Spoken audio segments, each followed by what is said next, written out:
Okay, let's get started.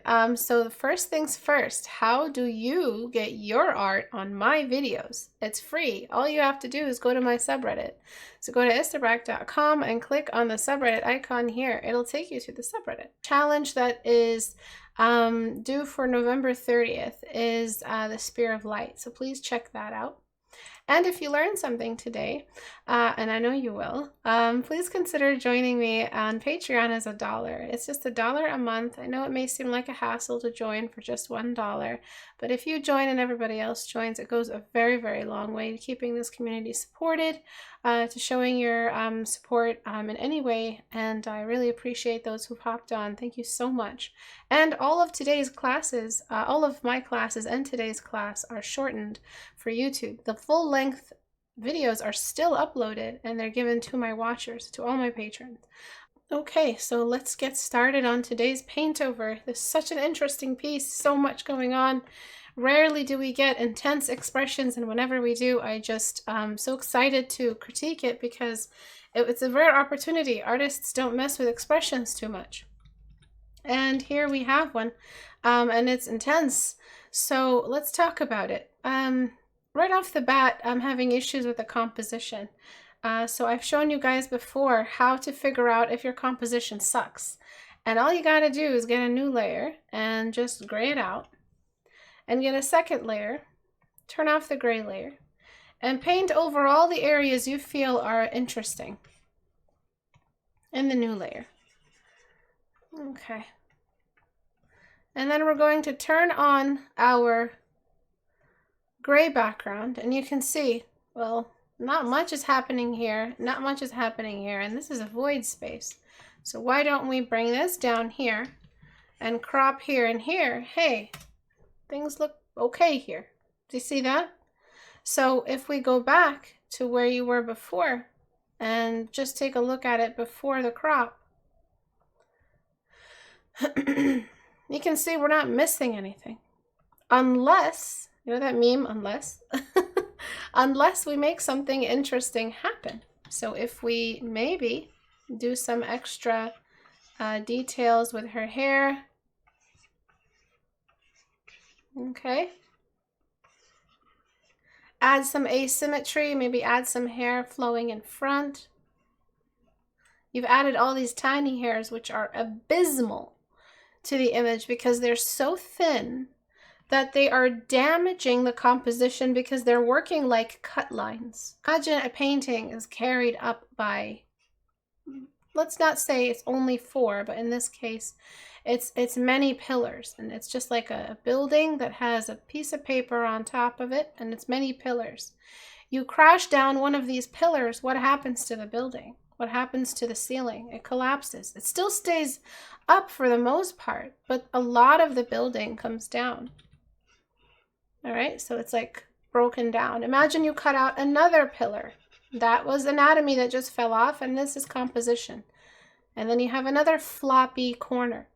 So in the end, nothing is some things are holding it up, like your detailing and your edges and all of that, and the contrast is holding up the illustration. But at the end of the day, you need those pillars that are missing or broken down to come back so that you have a painting that is held up sustainably, that is held up with stability. So filling this area with the composition, fixing some of the anatomy issues, and fixing the lighting a little bit better because it seems like it's off. And then, of course, moving her down and maybe cropping the image even after those. I was just trying to avoid having a tile canvas. So the first thing I'm going to do is correct the composition. Okay. So as you get better as an artist, your taste changes. You have less of a taste for cartoony versions of things and more of a taste for, and by cartoony, I have it's a lack of a better word, and you develop a higher taste or more taste, I guess, for realistic versions of things. So this looked more like a Christmas tree spotlight. Why not get the actual pattern of a spotlight coming up from above? But before I do any lighting, I have to correct the anatomy. So this anatomy is all over the place.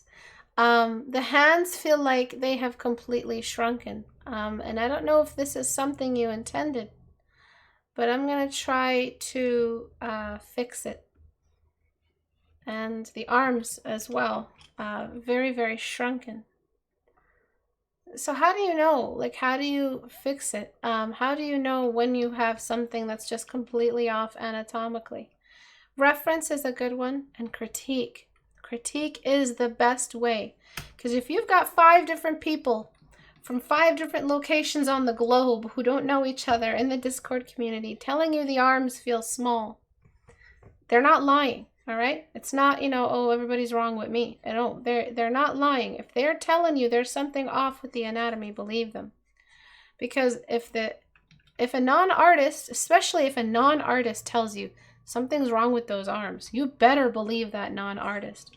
Because whether or not someone's an artist, they still have access to anatomy, which is they know what normal looks like because they're a human being who sees many human beings all the time. And I'm going to go into liquefy and try to do a little bit more anatomy changes. Her head is very big, so I'm just going to try to give her body a little bit more bulk. She is kind of screaming, so maybe she is like kind of breathing in a lot and her lungs are expanding. What's happening here is you're borrowing from an established trope, which is the scream.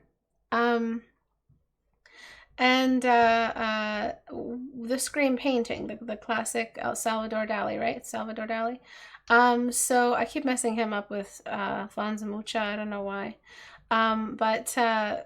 That scream, the reason why it's such a cool painting is because he did a lot of impressionist level exaggeration. He did an emoji, basically. He created the first emoji. He generalized the average changes of a human face when it comes to horror, and he just exaggerated it and then put that to the power of 3 and then times it by 5. So that's that. He ended up getting this really exaggerated feature. So you as an artist are doing the same thing. You are finding gestures and you're exaggerating them. So right now I'm adding that length, but also, man, you're the artist. Like, you got the whole control. So add more length, add a bit more length, and not just more length, kind of throw her jaw off a little bit, make it a little asymmetrical. Humans are all kinds of chaos. You're not going to have perfect symmetry. So we have one shoulder here that's higher than the other. Why not have the jawline kind of bent towards the other side? I'm going to make the nostrils kind of asymmetrical, and I'm going to distance the mouth, the upper lips from the teeth, because that's what's happening is the lips are so stretched out, more teeth are showing. And I'm going to try to add that length and then even more expression to the eyes. I'm trying to pull more expression and also add asymmetry to the eyes. One eyebrow is up and the other is completely down. So we're seeing so much exaggeration, again, pulling from that emoji of the scream. So you're borrowing from emojis to help you understand expression. Do you guys understand that? Like, emojis, looking at emojis on your phone will help you understand what expressions are all about, how to meet the requirements of the expression. So it's a lot of changes, but it's going in the right direction. The next thing I'm going to fix is the hair.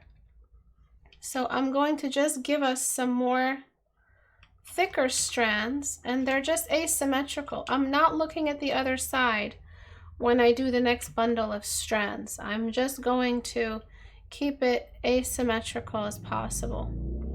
And then I'm going to add more here and there just to bring in those strands. So you can use hair strands, but you like thin ones like this, but you have to have a body of thicker hair for it to actually look like hair. Okay, so it's like a layering system. And now I'm going to talk about the lighting. So Portrait Studio has already been set up. Portrait Studio is a reference building software my team and I developed. and it's going to be on sale. It's full price right now, but if you wait like maybe 3 weeks, or if you wait till December, it'll be 55% off. So what I did was I changed the background value. I reduced the value of the shadows. I am going to turn on the camera light just so we can see some detail, but it's not too much. I don't want the camera light to be too bright. The directional light, I made it directly above her head. However, she is tilting her head just a little bit, but I'm still going to make it so that the shadows on the face are nice and long, as if the light is coming from above directly. It's not head on. The reason why it kind of looks weird is because it's right now head-on light, and that's just too much exposure. We need a little bit more shadows to tell the full story of the horror and the pain. I'm going to delete away only what I know for sure has light. Now look at my model. We have like this triangle on either side. Okay. All right. So we have before. So the arms looked very, very tiny.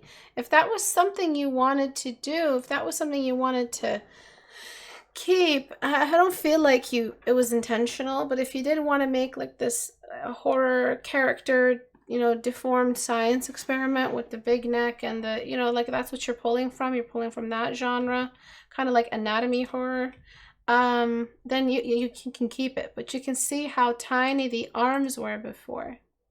And then just the lack of detail in the hair, in the background, sorry. We weren't seeing any hair, we weren't seeing anything move. Then there is just the general contrast presence now. And also the light is more realistic.